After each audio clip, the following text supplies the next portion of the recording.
बिस्मिल्लाहिर्रहमानिर्रहीम।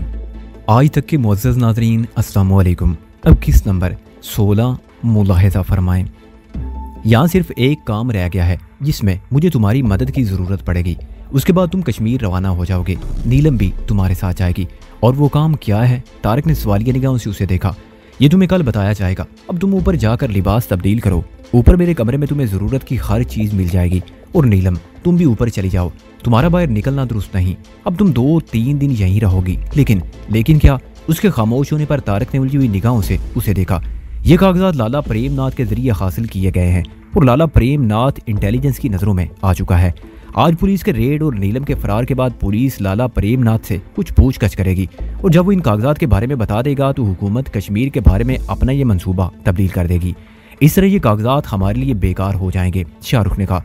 लेकिन लाला प्रेमनाथ अपनी जबान नहीं खोलेगा, तारिक ने मुस्कुराते हुए कहा। तुम इतने यकीन से कैसे कह सकते हो? तारिक ने उसे घूरा। वो पुलिस की मार बर्दाश्त नहीं कर सकेगा। यहाँ की पुलिस को तुम जानते हो, वो लोग जबान खुलवाने के लिए कैसे कैसे हथकंडे इस्तेमाल करते हैं। लेकिन पुलिस अब लाला प्रेमनाथ की जबान नहीं खुलवा सकेगी, तारिक बोला। मैं तुम्हें ये बताना भूल गया कि नीलम के कोठे से फरार होते वक्त हम लाला प्रेमनाथ को भी अपने साथ ले आए थे।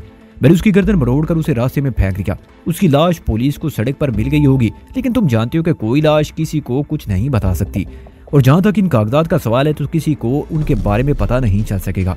ये फोटोस्टेट कापियां हैं, जबकि असल कागजात फाइल में मौजूद हैं। इस तरह किसी को शुबा नहीं हो सकेगा। अब मैं मुतमईन हूँ, शाहरुख ने गहरा सांस लेते हुए कहा। अब जाओ, तुम लोग आराम करो, मुझे कुछ और जरूरी काम निपटाने हैं। तारिक और नीलम उस कमरे से निकलकर ऊपर जाने वाली सीढ़ियों की तरफ बढ़ गए। तारिक वो कमरा मालूम था जो शाहरुख के जेरे इस्तेमाल था। यहाँ 2-3 और कमरे भी थे जिन्हें किसी इमरजेंसी में पनाहगाह के तौर पर इस्तेमाल किया जाता था। नीलम दूसरे कमरे में चली गई। तारिक ने पुलिस की वर्दी उतारकर अलमारी में रखा हुआ एक लिबास पहन लिया और नीलम वाले कमरे में आ गया। वो देर तक बैठे बातें करते रहे। उन्हें डलहौजी हाउस में बंद हुए 3 दिन गुजर गए। शाहरुख ने उन्हें बड़ी सख्ती से मना कर रखा था कि वो अपने कमरों से निकलकर डलहौजी हाउस के रेस्टोरेंट या क्लब वाले हिस्से की तरफ आने की ना कोशिश करें, क्योंकि पिछले 2 दिन से रेस्टोरेंट और नाइट क्लब में कुछ मशकूक किस्म के लोग देखे जा रहे हैं। उनमें से एक के बारे में शाहरुख को यकीन था कि उसका ताल्लुक इंटेलिजेंस से है। दूसरों का ताल्लुक भी गालिबन पुलिस ही से था। उन लोगों की यहाँ मौजूदगी ये जाहिर कर रही थी कि उन्हें डलहौजी हाउस पर किसी किस्म का शुबा हो गया है। शाहरुख ने अपने तमाम साथियों को सख्ती से मना कर दिया था कि वो फिलहाल डलहौजी हाउस का रुख ना करे। वो किसी किस्म का रिस्क नहीं लेना चाहता था। 1 हफ्ता गुजर गया। तारिक अब कुछ बेजारी महसूस करने लगा था। वो तकरीबन कैद होकर रह गया था, लेकिन आखिरकार उसका इंतजार खत्म हो गया। उस रोज 5 बजे के करीब शाहरुख प्लास्टिक का एक थैला उठाए उसके कमरे में दाखिल हुआ। ये लिबास तब्दील कर लो, तुम्हें ठीक 7 बजे हनुमान मंदिर पहुंचना है। शाहरुख ने थैला उसके पलंग पर फेंकते हुए कहा। हनुमान मंदिर? तारिक ने हैरत से कहा। मुझे कोई पंडित समझा है क्या? तुम्हें थोड़ी देर के लिए पंडित ही बनना पड़ेगा, तारिक मुस्कुराया। तुम ये लिबास तब्दील कर लो, मैं अभी आता हूँ। शाहरुख के जाने के बाद तारिक ने थैला खोला। गिरवे रंग का लंबा सा चोगा, लकड़ी की खड़ाओं और चंद मालाओं के अलावा इस थैले में लंबे बालों की विग और दाढ़ी मूंछें वगैरह भी रखी हुई थी। तारिक ने पहले लिबास पहना और फिर आईने के सामने बैठकर लंबे बालों वाली विग सर पर सेट करने लगा। विग के बाद उसने दाढ़ी मूंछें उठाकर देखी, दोनों चीजें मिली हुई थी। उसने बड़ी एहतियात से दाढ़ी और मूंछें चेहरे पर चिपकाई और आईने में देखने लगा। अपनी शक्ल देखकर उसे हंसी आ गई। घनी मूंछें दाढ़ी से इस तरह मिली हुई थी कि उसके होंठ चुप कर रह गए थे। सर के बाल भी बिखरे हुए से थैले से पीले रंग का एक चाक भी बरामद हुआ, जिससे उसने पेशानी पर एक मोटी सी लकीर खींच ली। अब वो देखने में एक हिंदू ही लगता था। वो आईने के सामने से हटा था कि दरवाजा खुला और नीलम अंदर दाखिल हुई। एक हिंदू को कमरे में देखकर उसके मुंह से खौफजदा सी चीख निकल गई। अरे पागल तो नहीं हो गई? मैं तारिक हूँ। तारिक ने आगे बढ़कर उसे बाहों से पकड़ लिया। नीलम के मुंह से गहरा सांस निकल गया। अगर वो तारिक की आवाज ना पहचान लेती तो उसकी बात का यकीन कभी ना करती। तारिक ने थैले में से रंग बिरंगी मोतियों की मालाएं निकालकर गले में डाल ली। कहीं जा रहे हो? नीलम ने सवालिया निगाहों से उसे देखा। हाँ, तारिक ने इस बात में सर हिलाया। हनुमान मंदिर जाने का हुक्म मिला है, लेकिन अभी तक ये नहीं बताया गया कि वहाँ मुझे करना क्या होगा। हनुमान मंदिर? नीलम बोली। ये तो ज्यादा दूर नहीं है। इसी दौरान शाहरुख भी कमरे में आ गया। वो तारिक को समझाने लगा कि उसे क्या करना है। तुम मंदिर के मरकजी दरवाजे में दाखिल होकर दाईं तरफ तीसरे सतून के पास खड़े रहोगे। ठीक 7 बजे प्रकाश तुमसे राब्ता कायम करेगा। वो तुम्हें कुछ कागजात देगा, तुम वो कागजात लेकर मंदिर से निकल जाओगे। वापस आते हुए इस बात का ख्याल रखोगे कि तुम्हारी निगरानी तो नहीं की जा रही। लेकिन प्रकाश से वो कागजात तो गुलाब दीन भी वसूल कर सकता था, तारिक बोला। तुम्हारा दिमाग तो नहीं खराब हो गया? शाहरुख ने उसे घूरा। वो गुलाब दीन को अब भी अपना दोस्त समझता है। वो कागजात हिना के हवाले से ब्लैकमेल करके प्रकाश से हासिल किए जा रहे हैं। उसे गुलाब दीन पर अभी तक किसी किस्म का शुबा नहीं हो सका, इसलिए हम गुलाब दीन को इस तरह उसके सामने नहीं ला सकते। शाहरुख चंद लम्हों को खामोश हुआ, फिर बोला। हनुमान मंदिर इसी चौराहे के दूसरी तरफ पार्लियामेंट स्ट्रीट के किनारे पर है। मंदिर से 50 गज के फासले पर पीले रंग की कार खड़ी होगी जिसका इंजन स्टार्ट होगा। अगर किसी किस्म का खतरा महसूस करो तो उस कार में बैठ जाना। अगर कोई खतरा ना हो या तुम्हारी निगरानी ना की जा रही हो तो कार की तरफ जाने की जरूरत नहीं। मंदिर यहाँ से ज्यादा दूर नहीं है, तुम 6:30 बजे यहाँ से निकल जाना, ठीक है? तारिक ने इस बात में गर्दन हिला दी। ये अपने पास रख लो, किसी हंगामी सूरत हाल में इसकी जरूरत पेश आ सकती है। शाहरुख ने यह कहते हुए एक पिस्तौल उसकी तरफ बढ़ा दिया। तारिक ने पिस्तौल लेकर उसे चेक किया और चोगे के अंदर छुपा लिया। शाहरुख जा चुका था। तारिक नीलम से बातें करने लगा। फिर ठीक 6:30 बजे वो अकबी दरवाजे से दिलौजी हाउस निकल गया। अकबी गली से निकलकर वो चौराहे पर आ गया।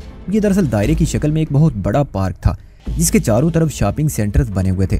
तारिक पार्क में दाखिल हो गया और एक हिंदू ही की तरह चलता हुआ दूसरी तरफ बढ़ने लगा। पार्क में बहुत से लोग मौजूद थे, बच्चे भी खेल रहे थे। पार्क से निकलकर वो पार्लियामेंट स्ट्रीट पर आ गया। जब वो हनुमान मंदिर में दाखिल हुआ तो 6:25 हो चुके थे। वो दाईं तरफ तीसरे स्तून से टेक लगाकर खड़ा हो गया। उसने हाथ जोड़कर आंखें बंद कर रखी थी जैसे बड़े ही निमाग से पूजा कर रहा हो। बज़ाहिर उसकी आंखें बंद थी लेकिन आंखों में बहुत हल्की सी जुड़ी वो अपने आसपास जाते लोगों को देख रहा था। ठीक 7 बजे उसने एक नौजवान को मंदिर के अंदरूनी हिस्से से अपनी तरफ आते देखा। वो प्रकाश था। उसके हाथ में एक पोटली सी थी। वो तारिक के पास आकर रुक गया। उसका चेहरा पीला हो रहा था जैसे टीबी का मरीज हो। तारिक ने आंखें खोल दी। पहले लोगों को देखता रहा, फिर प्रकाश की तरफ मुतवज्जो हो गया। भगवान के चरणों में आकर भी तुम्हें सुख नहीं मिला मूर्ख। इसकी वजह वो बोझ है जो तुमने उठा रखा है। लाओ अपना बोझ मुझे दे दो, तुम्हें शांति मिल जाएगी, तारिक ने कहा। प्रकाश वाकई खौफ से मरा जा रहा था। उसने कनखियों से इधर उधर देखा और पोटली तारिक की तरफ बढ़ा दी। तारिक ने एक लम्हा जाया कि ये बगैर पोटली लिबादे में छुपा ली, लेकिन वो ये अंदाजा नहीं लगा सका था कि हाल में तकरीबन 10 गज दूर एक सतून की आड़ में खड़ा हुआ एक और शख्स भी उसकी तरफ देख रहा था। प्रकाश ने दोनों हाथ जोड़कर जोगी को प्रणाम किया और वहां से हट गया।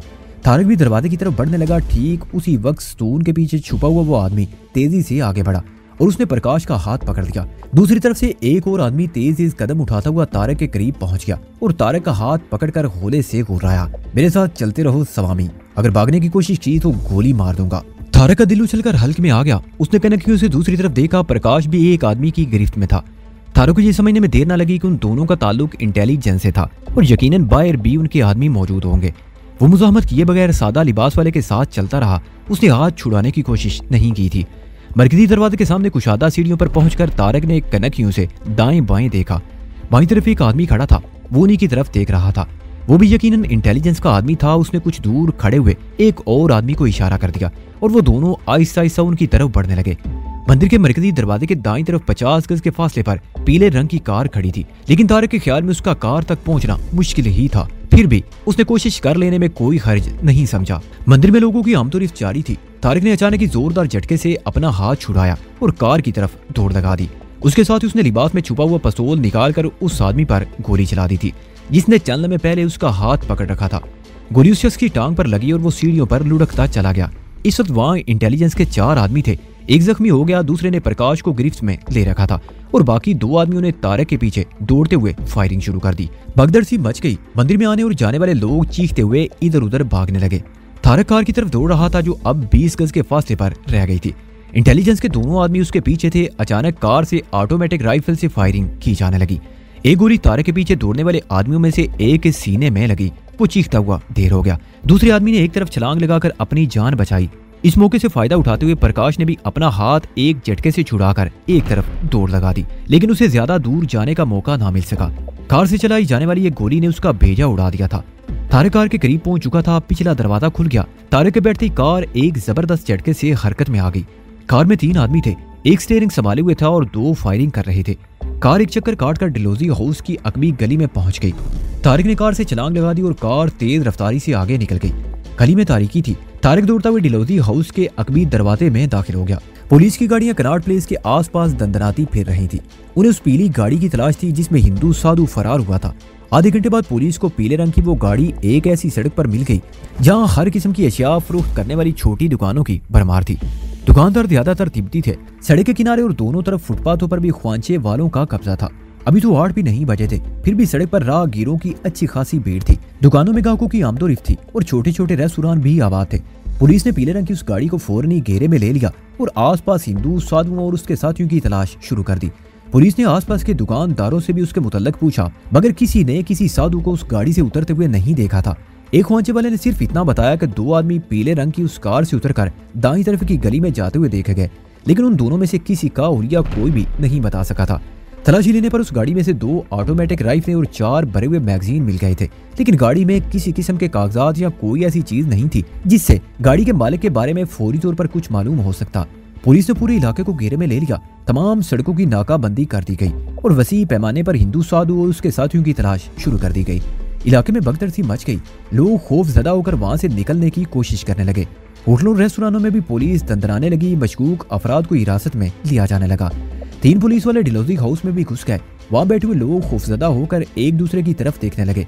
एक वेट्रेस ने मैनेजर को इतला दी। मैनेजर फौरन ही हाल में पहुंच गया। डलहौजी हाउस होटल कम नाइट क्लब था। इसका शुमार दिल्ली के A क्लास नाइट क्लबों में होता था। कोई आम पुलिस वाला इंतजामिया की इजाजत के बगैर अंदर घुसने की जुरात भी नहीं कर सकता था, लेकिन आज एक नहीं 3 पुलिस वाले अंदर घुस आए थे और वो तीनों कांस्टेबल थे जो हाल में बैठे हुए लोगों से बड़ी बदतमीजी से सवाल कर रहे थे। डलहौजी हाउस का मैनेजर मुसलमान शाहरुख का खास आदमी था। वो तीनों कांस्टेबलों पर चढ़ दौड़ा। तुम लोगों को अंदर दाखिल होने की जुरात कैसी हुई? वो दाड़ा। तुम जानते हो ये किसी मलबारी या मारवाड़ी का चाय खाना नहीं है, ये A क्लास क्लब है। यहाँ शहर के मुअज्जिज़ीन और शुरफा आते हैं। मैं पुलिस कमिश्नर से तुम्हारी शिकायत करूंगा। तुम लोग फौरन निकल जाओ यहाँ से। हमें एक हिंदू साधु और उसके 2 साथियों की तलाश है जो कुछ देर पहले हनुमान मंदिर के सामने 2-3 आदमियों को कत्ल करके फरार हुए हैं। एक कांस्टेबल ने कहा। तो तुम्हारा ख्याल है वो कातिल इत्मीनान से यहाँ बैठे चाय या शराब पी रहे होंगे जिन्हें तुम पकड़ लोगे? मैनेजर दाड़ा। इंस्पेक्टर का हुक्म है कि उन्हें तमाम जगहों पर तलाश किया जाए। कांस्टेबल ने कहा। अपने इंस्पेक्टर को बुलाओ। मैनेजर ने कहा। ठीक उसी लम्हे इंस्पेक्टर हाल में दाखिल हुआ। उसके साथ भी 2 मुसल्ला पुलिस कांस्टेबल थे। ये सब क्या है इंस्पेक्टर? मैनेजर उसे देखते ही बोला। मेरे क्लब की रेपुटेशन को इस तरह बर्बाद क्यों किया जा रहा है? मेरे मुअज़्ज़ज़ गाहकों से नायत घटिया सलूक किया जा रहा है। लोग यहाँ आना छोड़ देंगे। सॉरी मिस्टर कादर, इंस्पेक्टर ने जवाब दिया। तुम हालात की संगीनी का अंदाजा नहीं लगा सकते। एक हिंदू साधु और उसके 2 साथी मंदिर के सामने कम अज कम 3 अफराद को कत्ल करके फरार हुए हैं। वो हिंदू साधु दर हकीकत एक गैर मुल्की एजेंट है जिसे एक मुकामी आदमी से कुछ कागजात लेते हुए रंगे हाथों पकड़ लिया गया था, लेकिन वो कमबख्त भाग निकलने में कामयाब हो गया। और वो आदमी कौन था जो कागजात दे रहा था? मैनेजर ने पूछा। भारत के एक बहुत ही करीबी दोस्त सिफारिश खाने का एक मुलाजिम, इंस्पेक्टर ने कहा। तो फिर उसी से क्यों नहीं पूछ लिया जाता कि हिंदू साधु कौन है? यही तो अफसोस की बात है, वो भी खत्म हो चुका है, इंस्पेक्टर ने कहा। चंद रोज पहले भी एक ऐसा वाकया पेश आया था। शुबे अमूर कश्मीर के कलीदी ऑफिसर को एक तवाइफ के जरिए ब्लैक मेल करके उससे भी शायद किसी किस्म के कागजात वसूल किए गए थे, लेकिन ऐन वक्त पर वो तवाइफ ना सिर्फ अपने साथी के साथ फरार हो गई बल्कि उस ऑफिसर को भी कत्ल कर दिया गया ताकि ये मालूम ना हो सके कि उससे किस किस्म के कागजात वसूल किए गए थे। वैसे आजकल तुम्हारा कानून कुछ बेबस नहीं हो गया? मैनेजर ने मुस्कुराते हुए कहा। पिछले कई रोज से यहाँ कत्लो गारत हो रही है। शहर में खौफ व हिरास फैला हुआ है और अभी तक एक आदमी भी नहीं पकड़ा गया। यही तो हमारी बेबसी है, इंस्पेक्टर ने कहा। मैं जानता हूँ कि कत्ल जैसी वारदात के बाद कोई शख्स किसी होटल में बैठकर इत्मीनान से चाय नहीं पी सकता, लेकिन महज खानापुरी के लिए आप मुझे इजाजत दे दें। जरूर, लेकिन इस शर्त पर कि मेरे मुअज़्ज़ज़ मेहमानों को हिरासा ना किया जाए, मैनेजर ने कहा। ठीक है, मैं एक नजर क्रिस्टल रूम पर डाल दूं, फिर आपके दफ्तर में आता हूँ। इंस्पेक्टर ने सिर्फ एक कांस्टेबल को अपने साथ रखा और दूसरों को बाहर जाने की हिदायत कर दी। मैनेजर कादर अपने दफ्तर में आ गया। उसने दरवाजा बंद करते ही इंटरकॉम का रिसीवर उठाकर एक नंबर दबाया।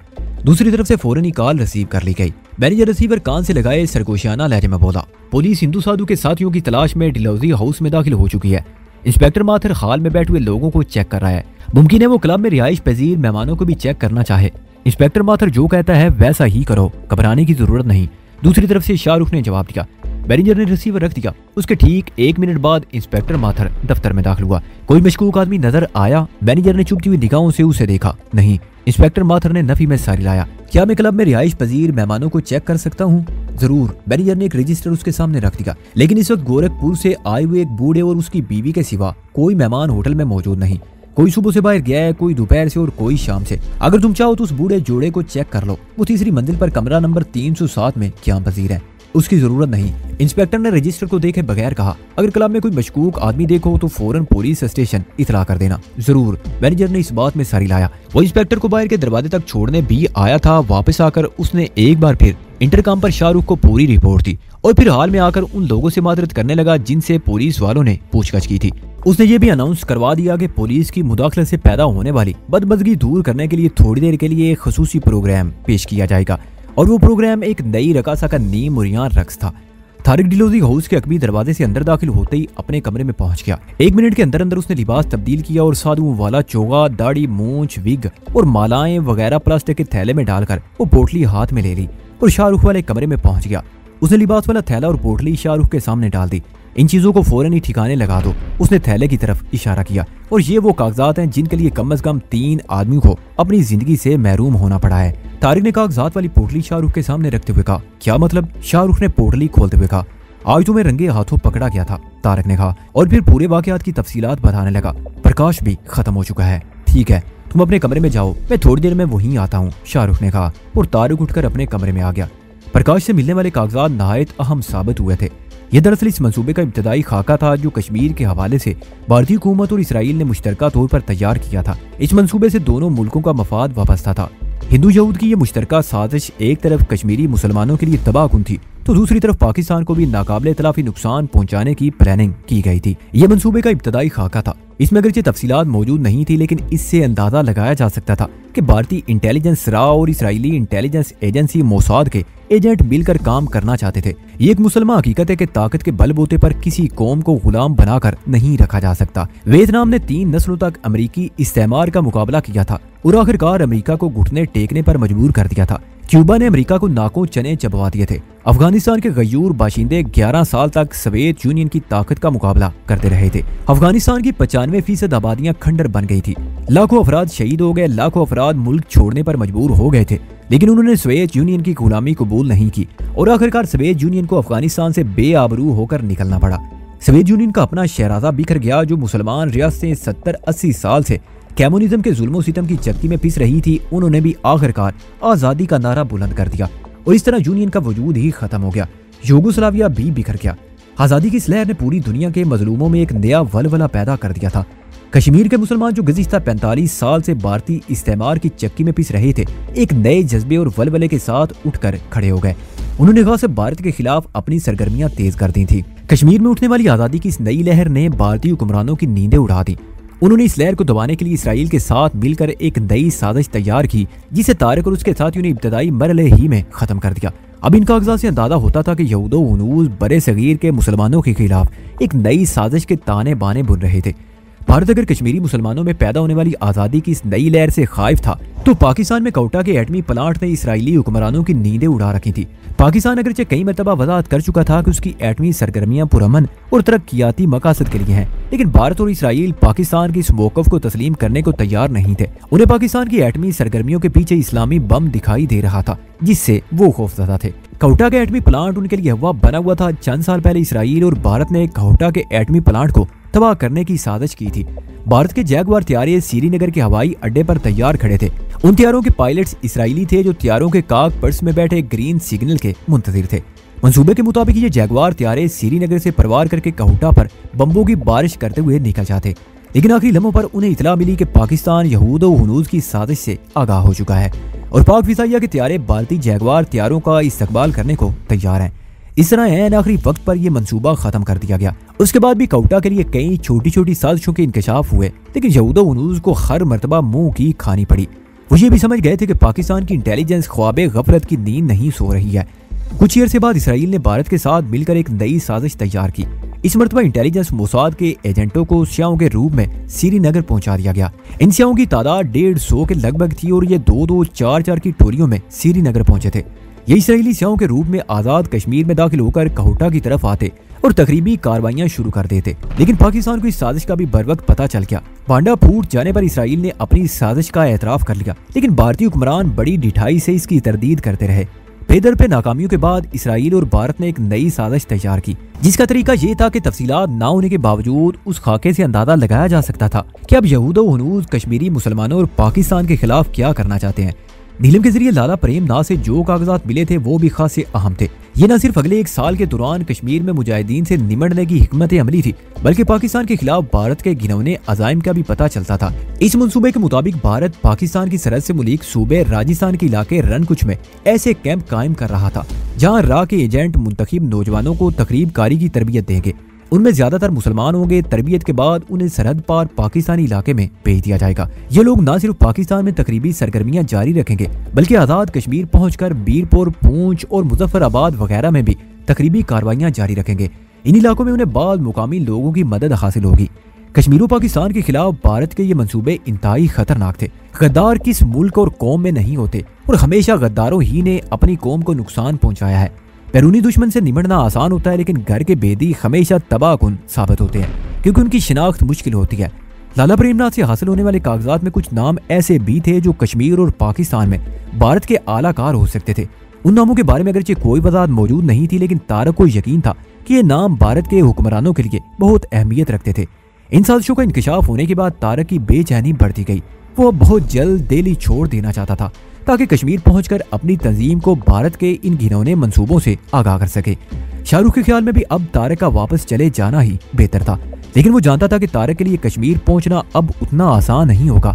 जेल से फरार के बाद तारक की तस्वीरें न सिर्फ हिंदुस्तान के तमाम पुलिस स्टेशनों को पहुंचा दी गईं, बल्कि जम्मू और श्रीनगर के अहम मुकामात पर भी उसकी तस्वीरें लगी हुई थी। वो इस वक्त भारत की हुकूमत को सबसे ज्यादा मतलूब आदमी था। ठीक है, उसने तारक की बात सुनने के बाद कहा, आज से ठीक 1 हफ्ते बाद तुम श्रीनगर के लिए रवाना हो जाओगे। नीलम भी तुम्हारे साथ जाएगी। उसके लिए भी यहाँ रहना अब नहायत ही खतरनाक है। वो दोनों कुछ देर तक प्लानिंग करते रहे और फिर गुफ्तगू का मौजू बदल गया। फिर उसके ठीक 1 हफ्ते बाद तारक और नीलम दिल्ली से श्रीनगर जाने वाले त्यारे पर सवार हो चुके थे। नीलम के जिस्म पर एयर होस्टेस की यूनिफॉर्म थी और तारक परसर की वर्दी में था। ये कहने की जरूरत नहीं कि उनके चेहरे बदले हुए थे। उनके लिए ये सारा बंदोबस्त शाहरुख ही ने किया था। इंडियन एयरलाइन की एयर होस्टेस बिमला और स्टीवर्ड शोक शाहरुख की कैद में थे। जहाज ने सुबह 8 बजे दिल्ली के एयरपोर्ट से टेक ऑफ किया। प्रवास के तकरीबन आधे घंटे बाद त्यारा अमृतसर एयरपोर्ट पर लैंड कर रहा था। नीलम ने खिड़की से झांक कर बाहर देखा। उसे ये जानकर हैरत हुई, त्यारा टर्मिनल बिल्डिंग से बहुत दूर रनवे के आखिरी सिरे पर रुका था और उसे चारों तरफ से सिक्योरिटी के मुसल्ला आदमियों ने घेरे में ले लिया था। ये सूरत देखकर नीलम बदहवास हो गई। उसे काकपट से आने वाली दूसरी एयर होस्टेस को देख लिया। उसके चेहरे पर भी हवाइयां सी उड़ रही थी। क्या बात है निशी, जहाज को आज यहाँ क्यों ठहराया गया है और इसे फौज ने घेरे में क्यों ले लिया है? नीलम ने पूछा। कैप्टन को कंट्रोल टावर से बताया गया कि 2 इंतहाई खतरनाक गैर मुल्की जासूस हमारे जहाज में सफर कर रहे हैं। उनमें एक औरत है और एक मर्द। जहाज को उस वक्त तक परवाज की इजाजत नहीं दी जाएगी जब तक तमाम मुसाफिरों को चेक नहीं कर लिया जाता। दूसरी एयर होस्टेस निशी ने जवाब दिया। नीलम को सीने में अपना सांस रुकता हुआ महसूस होने लगा। वो बड़ी मुश्किल से अपनी अंदरूनी कैफियत पर काबू पाने में कामयाब हो सकी। तारक भी इस वक्त करीब ही खड़ा था। उसने भी निशी की बातें सुन ली थी। उसकी रगों में भी खून की गर्दिश तेज हो गई थी। वो खामोश खड़ा सोच रहा था कि एयरलाइन के स्टाफ और इस त्यारे के करीब को तो वो धोखा देने में कामयाब रहे थे, लेकिन क्या वो सिक्योरिटी वालों की आंखों में भी धूल झोंकने में कामयाब हो सकेंगे या पकड़े जाएंगे? कुछ देर बाद सीढ़ी जहाज से लग गई। कैप्टन की हिदायत पर निशी ने दरवाजा खोल दिया। एक सिक्योरिटी ऑफिसर और उसके पीछे 2 जवान अंदर दाखिल हो गए। ऑफिसर के हाथ में रिवॉल्वर था और दोनों नौजवानों ने सब मशीन गनें संभाल रखी थी।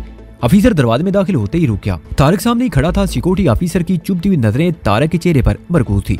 यूं लग रहा था जैसे भयानक मौत उसकी आंखों में झांक रही हो।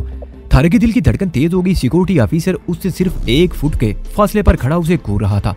तारक के दिल में यह ख्याल पैदा होना फितरी बात थी कि कहीं सिक्योरिटी ऑफिसर ने उस पर शुबा तो नहीं कर लिया, या कहीं ऐसा तो नहीं कि असली स्टीवर्ड अशोक शाहरुख की कैद से भाग निकलने में कामयाब हो गया हो और एयरलाइन को यह इतला मिल गई हो कि इस त्यारे में अशोक नामी स्टीवर्ड नकली है। लेकिन नहीं, ऐसा नहीं हो सकता था। शाहरुख की कैद से फरार होना आसान नहीं था और फिर बिलफर्ज वो स्टीवर्ड शाहरुख की कैद से फरार हो भी गया था और एयरलाइन को हकीकत का पता चल गया था। तो ये सिक्योरिटी ऑफिसर उसके सामने इस तरह खड़े होने की बजाय अब तक उसके हाथों में हथकड़ियां पहना चुका होता। क्या नाम है तुम्हारा? सिक्योरिटी ऑफिसर ने तारक से सवाल किया। अशोक मेहता सर, तारक ने जवाब दिया। तुम्हारा शिनाख्ती कार्ड? सिक्योरिटी ऑफिसर ने उसके सामने हाथ फैला दिया।